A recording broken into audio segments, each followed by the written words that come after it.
Hi అండి, అందరూ ఎలా ఉన్నారు? బాగున్నారా? ఏం చేస్తున్నారు? అయిపోయినాయి పనులన్నీ. మా అయితే అయిపోయినాయండి. నేను ఎప్పుడో 4-5 రోజుల కిందట తీసిన వీడియో అండి ఇది.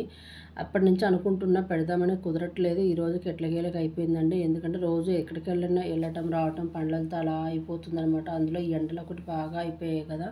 ఇప్పుడు దానికి 6 కిలో చికెను, కాస్త మునగాకు, 2 ఉల్లిపాయలు, ఒక 2 పచ్చిమిర్చి, కొబ్బరి, ఎల్లుల్లిపాయ, కారము మిక్సీ పట్టేసుకున్నాండి. ఉప్పు వేసేసి అన్నీ రెడీ చేసి పెట్టేసుకొని స్టవ్ మీద గిన్నె పెట్టేసుకొని తగినంత ఆయిల్ వేసి ఉల్లిపాయలు, జీడిపప్పు, అల్లం వెల్లిపాయ పేస్ట్ వేసుకొని లైట్గా వేయించుకుందామండి. మనకు మునగాకు చేసే మేలు చాలా మంచిది కదండి. మునగాకు గురించి మనం ఎక్కువ చెప్పనక్కర్లేదు, అందరికీ తెలుసు కాబట్టి ఏదో ఒక విధంగా ఇప్పుడు వారానికో నెలకో ఒకసారి అంటే మనకు సిటీలో వారం తిన్నీకి దొరకదులేండి.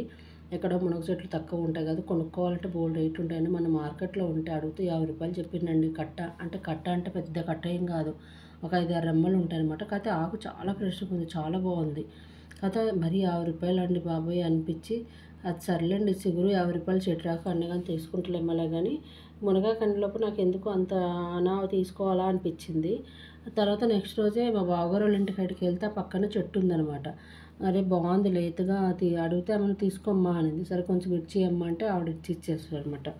అది తీసుకొచ్చేసి నైట్ నేను ముందే కడిగి పెట్టేసుకున్నామనుకోండి మునగాకును, మనకి ఇట్లా పొడి పొడిగా ఉంటుంది. అదే మొత్తం రుచి పెట్టేసుకొని నీళ్ళలో కడిగి మన కూర తీసుకునేటప్పుడు కడిగినప్పుడు అంతా నీళ్ళలో తేలుతుంటుంది. చూడండి, ముందుగా మనం బట్టల కొమ్మలు కడిగి ఆరిపోయినాక బట్టలు చుట్టు పెడితే ఈ విధంగా పొడి పొడిగా వచ్చింది. చూడండి ఆకు ఎంత పొడి పొడిగా ఉందో. మనం అప్పటికప్పుడు నీళ్ళల్లో కడిగినామనుకోండి చేతులకు అంతా అంటుకుపోతుంటుంది, నీళ్ళపైన తేలుతూ ఉంటుంది, చక్కగా అస్సలు బాగోదండి. అందుకని ముందుగానే మనం బట్టలు చుట్టు పెట్టేసుకొని కడిగేసి ఆకు బకెట్లో కడిగేసుకొని బట్ట మీద పెడితే తడంతా పీల్చుకున్నాక అదే బట్టలు చుట్టు పెట్టేసామనుకో మంచి కొమ్మలు సపరేట్గా ఆకు సపరేట్గా అయిపోతుంది, చక్కగా పొడి పొడిగా అయిపోతుంది. అప్పుడు మనం ఎలా ఏ కూరలైనా చేసుకోవచ్చు. ఆకు నీళ్ళల్లో కడిగిన దానికంటే అట్లా బాగుంటుందండి పొడి పొడి. అలా మనము ఆరబెట్టేసుకొని డబ్బాలో స్టోరేజ్ చేసి పెట్టేసుకున్నా కానీ మనకి ఎన్ని రోజులైనా ఉంటుంది. మునగాకుని ఎన్ని విధాలుగానే వాడుకోవచ్చండి.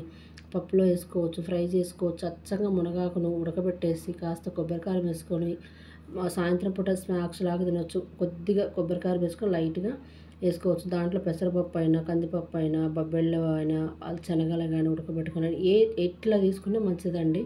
ఇప్పుడు మొత్తం మునగాకు చికెన్ అంతా ఉడికింది కదా, ఇప్పుడు లాస్ట్లో కొబ్బరికారం కర్రీ అంతా దగ్గర పడ్డాక కొబ్బరి, ఎల్లుల్లిపాయ, ఉప్పు పట్టిన కారపొడి వేసి ముద్దలాగా అయింది కదా, వేసేసుకుని మొత్తం ముక్కకు పట్టేలా కలిపేసుకొని చక్కగా మూత పెట్టేస్తే ఒక్క నిమిషం చాలండి.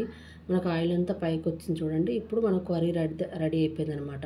ఇప్పుడు నేనైతే ఏ కొత్తిమీర పుదీనా వేస్తలేనండి, ఆల్రెడీ మునగాకు వేసాం కదా అక్కర్లేదని చెప్పి నేను ఏమీ వేస్తలేను. చక్కగా కూర అంతా తీసిపెట్టి మీకు వాటర్ వేసుకోవాలి, కాస్త గ్రేవీ లాగా అనుకుంటే కాస్త వాటర్ వేసుకోండి. నేనైతే ఏం వాటర్ అక్కర్లేదని చెప్పేసి చపాతీ లేకైనా, రొట్టె లేకైనా, రైస్ లేకైనా ఈ విధంగా ఉన్న కలుపుకొని బాగుంటుందండి. చాలా టేస్టీగా ఉంటుందండి. ప్లీజ్ అబ్బా నచ్చితే లైక్ చేయండి, షేర్ చేయండి, మీరు ట్రై చేయండి.